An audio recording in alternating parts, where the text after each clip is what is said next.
Good morning, good afternoon, good evening. Welcome to Social Media and Local Search, episode 119. Each week we meet here to talk about things new in the realm of social media and local search. With us tonight we have Edwin Jonk. Edwin is CEO of IDEST in the Netherlands. You can find Edwin at idesthost.nl. Masataki Wasa is webmaster of wasaweb.net. He is based in the UK, and you can find Masataki at wasaweb.net. And Masataki is also a Google Top contributor on the AdSense community. Tim Capper is based in the UK also. He is a Google Top contributor on the Google My Business community, and he also is CEO of OnlineOwnership.com. All right, our first question tonight is that Facebook pages can now go live from the desktop. Previously, only admins could go live. Have you seen the feature that people can do on their mobile and with a live broadcast? It's usually a very short one. And it also says add live. The admin can nominate members of pages to be a live contributor and more, but I don't know what the more part is. Anybody tell me?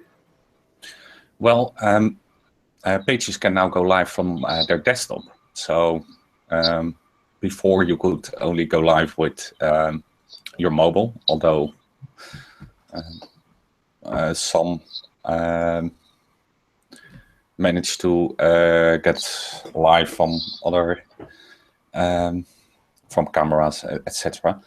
There's also a Facebook Live API, which you can utilize. So yeah, it's new. It's shiny. I wonder if we should try it for our broadcasts. Yeah. I wonder if there would be a way to do it both at the same time. Yeah. On Facebook and, Hangouts. Let's look into that, Masataki.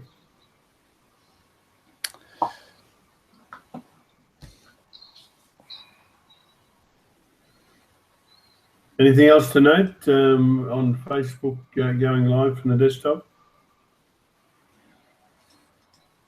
All right, let's move on to the next one. This is interesting. Terrorism victims' families are suing Twitter, claiming that it helped ISIS spread. I don't think there's any doubt about it. That social media has allowed groups like Daesh to recruit impressionable young men through the dissemination of posts, and really I could go a whole lifetime without wanting to look at a picture of someone having their head chopped off or being set on fire. I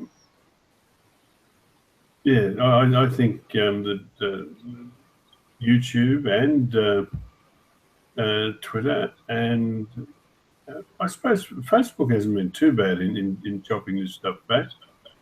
But yeah, I think there's a lot of people with a lot to answer for. I'd like to see them get their comeuppance. Yeah, I mean, I think Facebook. To be honest with you, I don't think I ever really saw anything on Facebook itself. If it did go up, it was taken down pretty quickly. You know, social media, obviously you can't really police it. Well, you can police it, but stuff's going to appear. But Facebook seems to have done a pretty good job, whereas Twitter, as far as I understand, it's also worse on Facebook. However, on Facebook, most people don't see it because you have to like certain parts, right? It has to be within your algorithm to get to your wall, and you have to follow certain people. So it's definitely on Facebook, but but it's not as visible. Whereas I think the issue with it, and not as public, like on Twitter, right? On Twitter, everything is public, and on Facebook, parts are private. Yeah, so I suppose they could hijack trending hashtags, for example, so that they becomes more visible to more people in a short period of time. And also, when it was reported, apparently they were very lackadaisical in removing stuff. Yeah, I mean, it's always, but it's a very difficult question for any platform, isn't it? Because you have to say, okay, so where does the line between what's permitted and what's not permitted? Right? Yeah, for sure. But I'm sure at the end of the day, a recognized terrorist organization, which is in global news, we're not talking some little, homegrown thing that's only kind of recognized in one little country. I mean, this is technically a worldwide recognized terrorist organization with some horrific images and exploits and blah, blah, blah. For Twitter to say, blah, blah, blah. Listen, everybody knows about it. It's been a global issue for the last, at least 5 years. Stuff. Yeah, I mean, Twitter. Just, out of even. Go ahead. Yeah, I just think out of even just common decency, regardless of anything, just common decency, having people, murdered in all those different ways, it's just something that you should not have on your site. And I just think it was horrendous. I agree with you. I think Twitter is very permissive. It allows a lot of content. I think Facebook and Google Plus, for example, will remove quite quickly.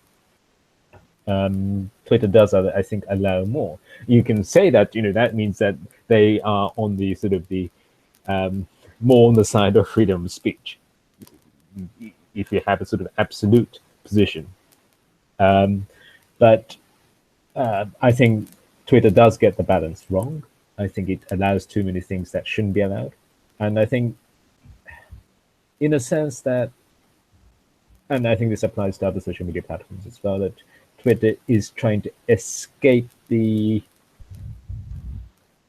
significance of what it is, if that makes sense. They are huge media platforms, right? Social media platforms. And they sometimes act as if they are not. What happens on their sites, that does matter. That does have consequences. And sometimes I do feel as if these platforms don't take that role seriously enough. I think Facebook tends to take it seriously because it is the largest and it gets in the news if something goes wrong. But I think Twitter really does get the balance wrong. Yeah, so where is the balance? This is quite obvious, or most of the things that ISIS supporters post are quite obvious terrible, and they should be removed then. But the article shared here is from RT.com. And RT.com does have a reputation for providing false information and false news. According to So, what? According to CNN? no. They really. According to the what? Washington Post. And basically what I'm doing is I'm listing everyone that's actually published fake news and false information. Yeah, well, RT.com is supported by the Russian state, and they did target particular instances. For example, here in the Netherlands, we had a plane crash in the Ukraine, and RT.com did some very nasty things there. So should we block RT.com too then, or? Yeah, I think there's a bit of a difference there. I don't think RT actually allows terrorist organizations or sympathizers to gain more. Well, in fact, as far as I understand it, Russia itself as a state is opposed to ISIS and is doing everything in their power to eliminate them.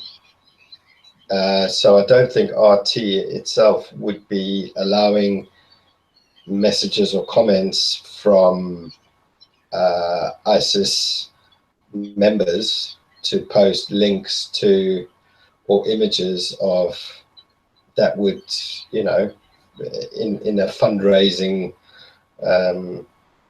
or increasing or, membership increasing kind of way.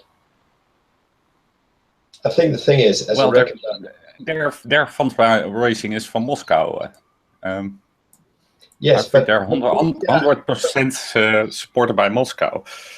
Yes, but what I was saying is that RT is not going to allow ISIS to post messages, links, and do their and fundraising for a terrorist organization on their site. They will remove. No. But it is propaganda, right? It's what ISIS sent out. What RT.com does do, they are You're quite telling close me to propaganda for Russia. You're telling me that any other news organization in the world doesn't have their own agenda? The question is whether it's backed by the government or the state. I think the idea is that you have media that's maybe free financed from... by. Well, as far as I'm aware, BBC is financed by the state. No, it's not. It's financed by us, license fee payers. And by us, which is for the fucking state, I'm telling you. No, because BBC doesn't, the state or the government doesn't have editorial control over the organization. Yeah, sure. In a way that's look, not illegal. Discussing this in a sense, I don't understand it. But the point here is every fucking news organization in the world has their own agenda. They all do. That's true, Tim. While RT did to put the Russian version of the news, they do give their reporters editorial latitude. Quite often they'll put something which may not be anti-Russian, but it certainly. Oh yeah, sure. But this article is not about RT itself as such. They're reporting on families suing Twitter. Yeah. But it goes back to Edwin's point in that if you start to say, okay, this is okay, this is not okay, where do you draw the line? And it's a bit difficult because drawing the line, I think from a moral point of view, drawing the line is showing people being flipping executed. you know, in horrendous ways. You know, that, you know, look, that's drawing the line. If there is no,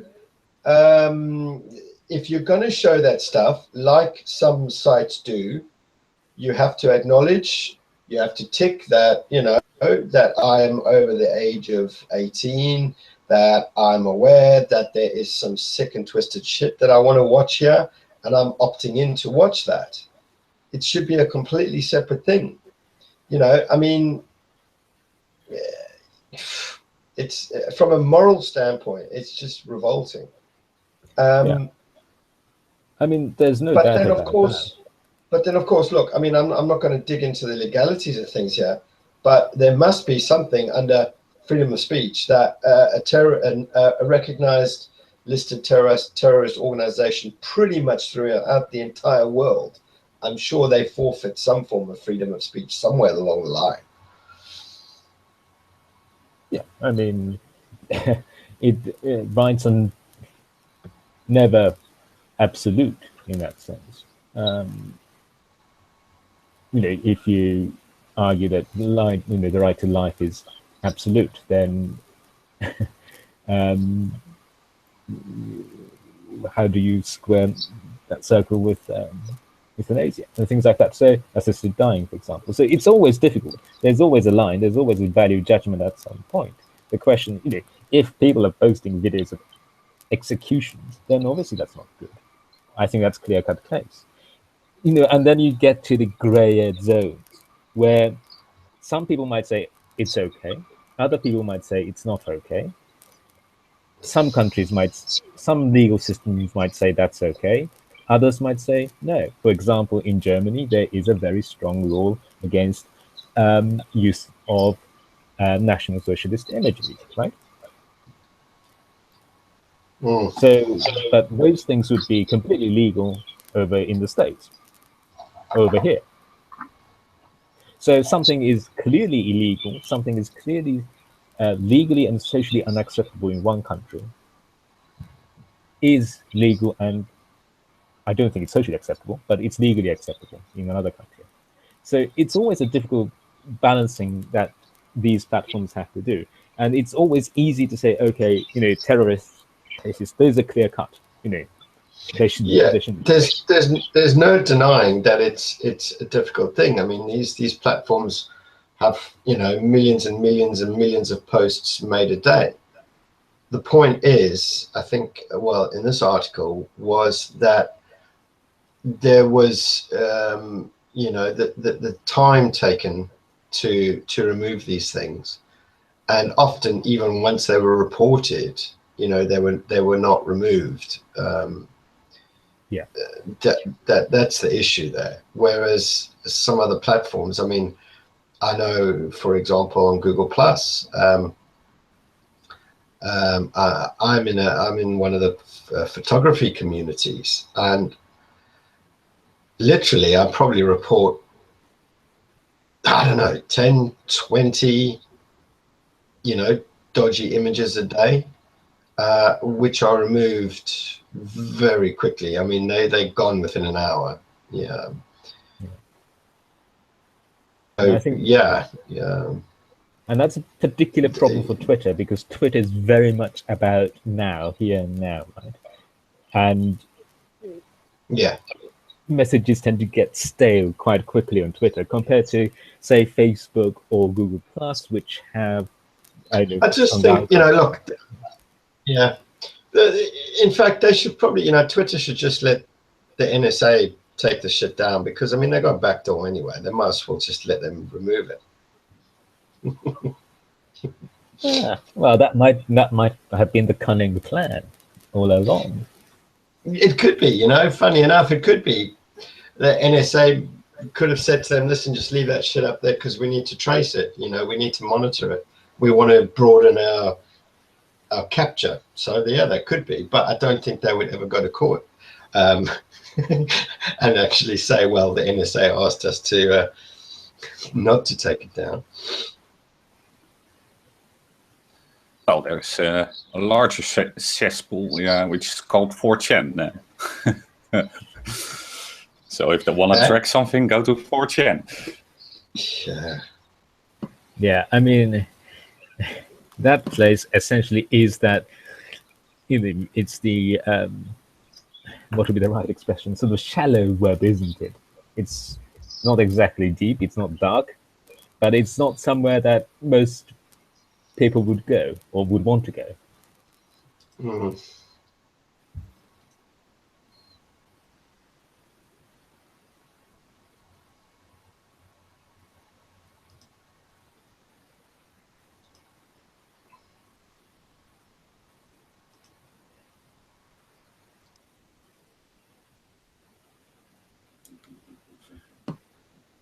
Shall we move on to something brighter and more fun?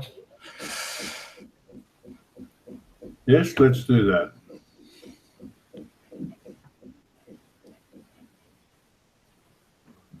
All right. Apparently, WhatsApp has a backdoor. I think you're a WhatsApp aficionado, Edwin, or is it Snapchat? Oh yeah, I use WhatsApp quite a lot, and a lot of people in the Netherlands use them. Is it popular in Australia, or do you guys use Messenger? I use Telegram. We've used Yahoo Messenger for years and years and years, but with Yahoo's impending doom, we switched to Telegram. I think it's a great little communications tool.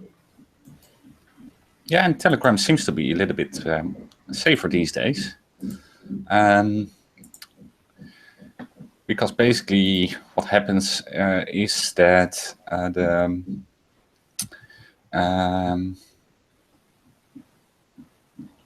the private keys can be swapped, I think.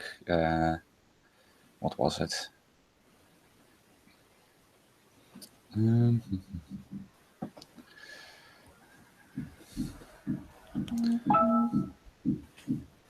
Let me get a quote.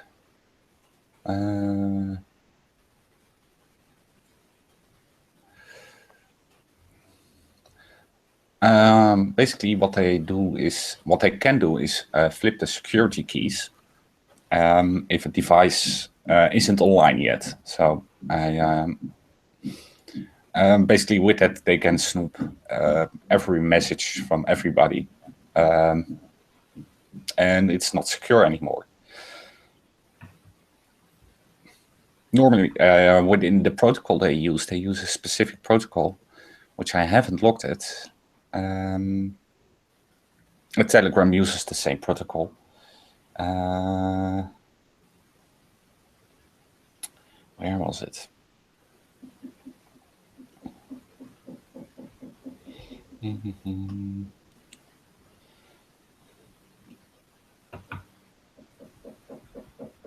I've opened Signal, I think, from memory.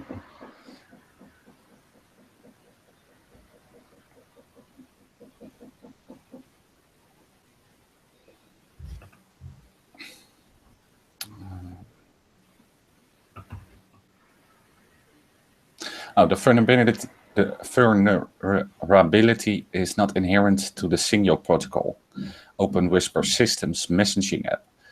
Signal, the app used and recommended by whistleblower Edward Snowden, does not suffer from the same vulnerability.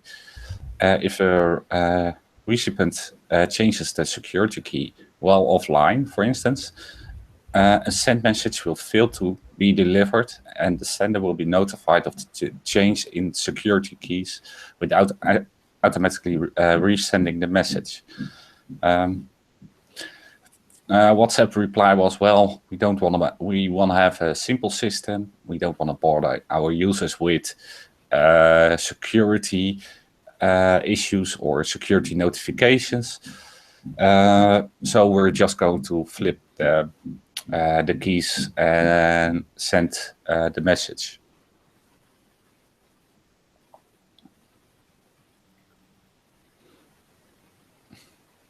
Yeah, I don't think There was a case not so long ago where a young man in Victoria, in Australia, was communicating with a young chappie from the UK, and they were using WhatsApp and thinking that they were secure, but they weren't. And the UK boy has been charged with no, I can't think of the charge, but he was coaching the other young boy to commit an act of terrorism.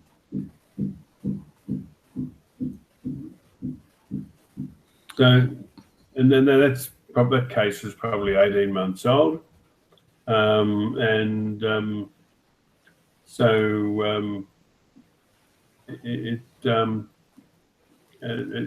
what that tells me is that they've always had this access. It's not new. No, I don't think so either, because before this particular article in The Guardian, here in the Netherlands, there were some articles about that the Dutch police could break WhatsApp. Well, the Dutch police and technology, well, they aren't the brightest, at least. So if the Dutch police can break WhatsApp, there should be something wrong. And later on, we understand that this was basically the case, that they are flipping security keys. Yeah. All right. We call this one answered, covered. Sure. Yeah.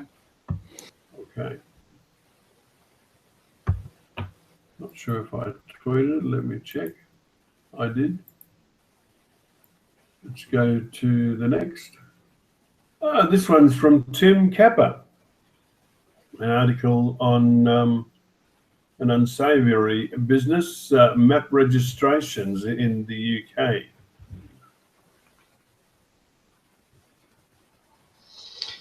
Yeah. So before I start my rant, the situation is, look, there are dozens of third-party providers out there, agencies, companies that, or even, digital agencies that, will create a Google business page for a business or clients. And obviously they will charge them because they're providing them a service. However, obviously once the person has paid you, you transfer, or you transfer ownership, or you created it in their account so that they're owners of the page in the first instance. What this wonderful company in the UK, based in Leeds, Map Registration, is doing is they don't actually transfer the ownership, and they claim to be part of Google, and also they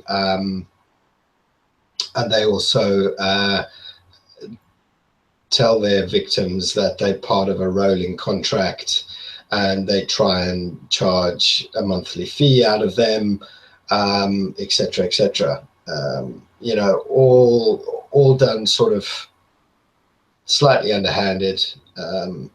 So what this article here was I think it's the fourth one in a load of articles about map registrations, but this is just providing additional information because I had another phone call today with their latest thing, which is their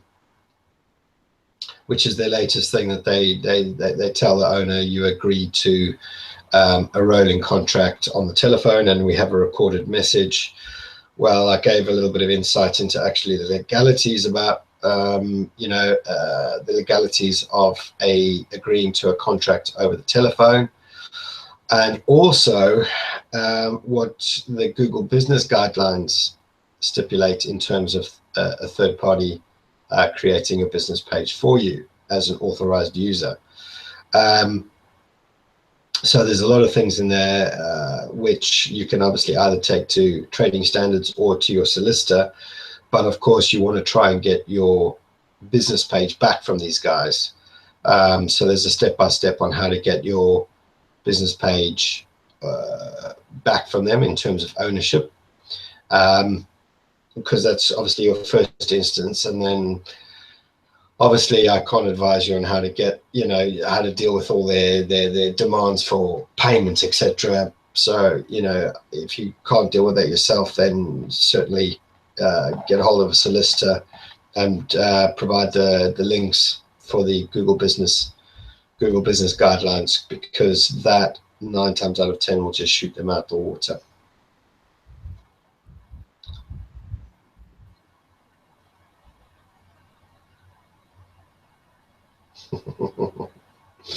Yeah. I just don't like these people. I mean, I even did one. I think my last one in the series was they were just buying reviews for themselves. I think I managed to get 37 of their reviews removed. These underhanded. When they initially came onto my radar, their landing page on their website looked exactly like the landing page for Google My Business. Yeah, I just don't like them at all. I just don't like the way they conduct their business. Like I said, you can be provide a legitimate service, create a business page, but you don't hold that business page to ransom. You hand it to the owner once you've created it, for the 200 odd pounds that they charge. You hand it back. You don't try and keep screwing your victims for more money. It's just wrong.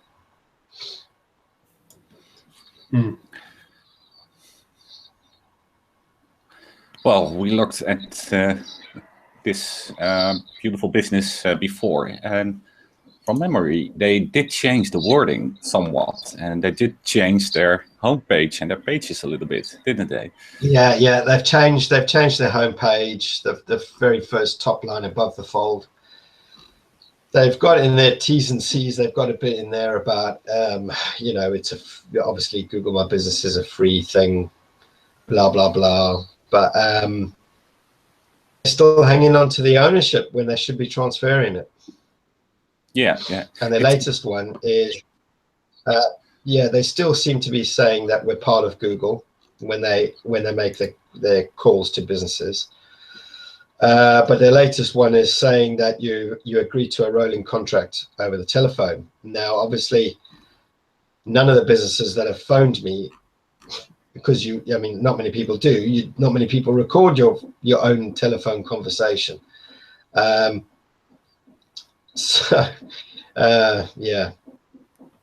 So unfortunately, that's their new one.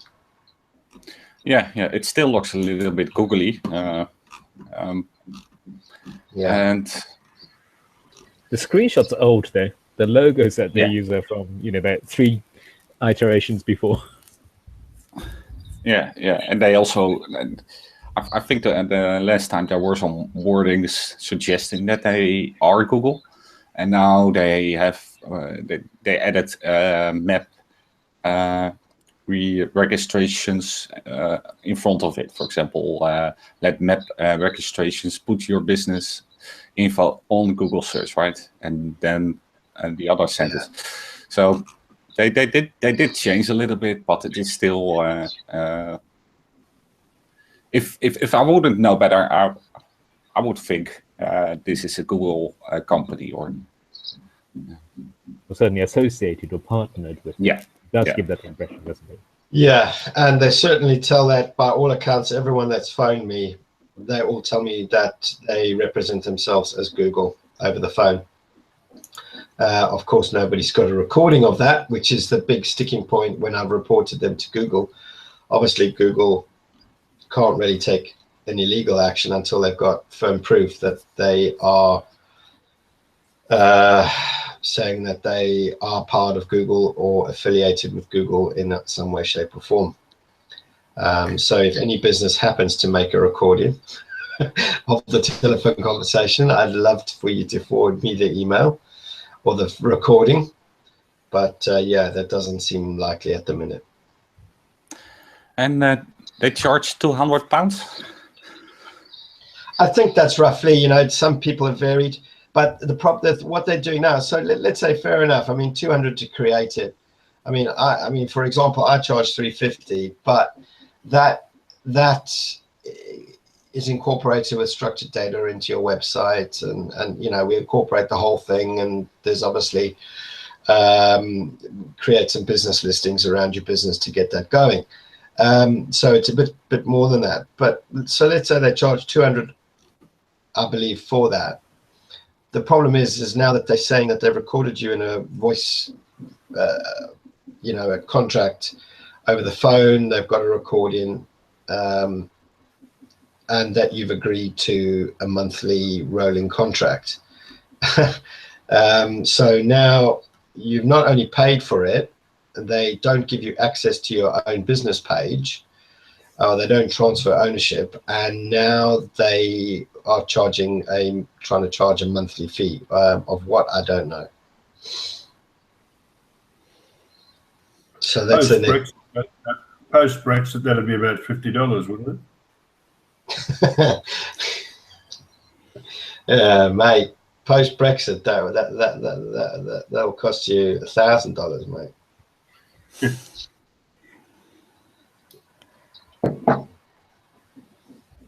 Yeah. So, but that's, in a sense, it's a very clever way of making money, because you're generating revenue every month. I don't know, you know, how much they charge. You know, if they're charging startup fee and then the rolling contract, I mean, that's quite a lot of money. Yeah, and the problem is yeah, and the thing is, without any, look, I mean, obviously people need to report to the training standards, and then a solicitor needs to get involved. Obviously you want to get your ownership back, but the problem here is, it's like this guy that phoned me today. It's like I honestly don't ever remember. They say they've got to record it. I said, well, you know, tell them you want the recording. The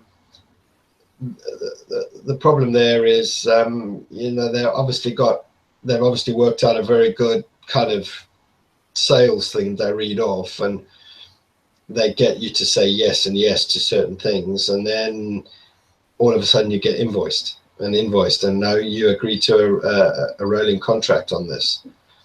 The problem is the guidelines state that you should hand over ownership. Yeah, and in this case, I think they are just filling in Google My Business and move on to the next phone call, right? Yeah. You know, because a lot of them, you know, if you're in I mean, this would be if obviously a solicitor hash out, but the point is, if you're in a rolling contract, I'm assuming that rolling contract was management of the page. Now, once you've created a business page, the only other management of it would be obviously updating either images or posts or things like this on a regular basis. Well, every single one that I've ever looked at has never had a single post posted on it. So what are you updating? You know, if I'm paying you on a monthly basis to manage something, surely that there needs to be something done on a monthly basis that can, and if a post has never ever been made on these business pages, then what the hell, you know? So I'm sure, I mean, look, I'm not a solicitor, but easy to take down. But yeah, they use the money from their customers now to screw over more customers. Basically, that's their business model. Yeah. It's like I said, you know, there was not a problem if these guys were create your business page, great, you know, get it verified for the client, and then pass the ownership. Obviously, if you created it, then you add the client's Gmail as an owner, Or like I do, I use my client's analytics, Gmail, so everything's all tied into one. But you know, in theory, you pass it over. You created it for them. They paid it for you. You pass it over to them. But these guys now have come up with a more inventive way. No, you sign a rolling contract, blah, blah, blah, blah, blah. Then they just invoice out. And God knows how many. I know just before the end of the year last year, I spoke to a woman. She managed to get the ownership transferred back without them. But they were still sending her these invoices, and ultimately, you know, I don't know, some businesses don't want to look. A solicitor letter is going to cost you 50 quid. These guys are, you know, just harassing you. And personally, if it was me, I'd pay the 50 quid just to get rid of them legally, rather than sit there with these idiots trying to extort more money on a monthly basis out of them. It's just, yeah. Yeah. I just, you know, it's do the job, hand over ownership, and then you know, market again. Don't. This is like kind of almost like a desperate sort of money grab. I don't know why you need to do it. Do the job, pass on the ownership, job done. You get paid. The client's happy. They've got a business page. You know, and that. Why I don't understand why they even need to go down this road. I'm assuming they provide such bad service that once they've latched onto a customer, they just use the ownership of it. And of course, this new rolling contract that you agreed to over the telephone conversation to get more money out of them. I just do the job, pass it on. And yeah, I just don't use them. Okay. Do we have any other items of general business for today?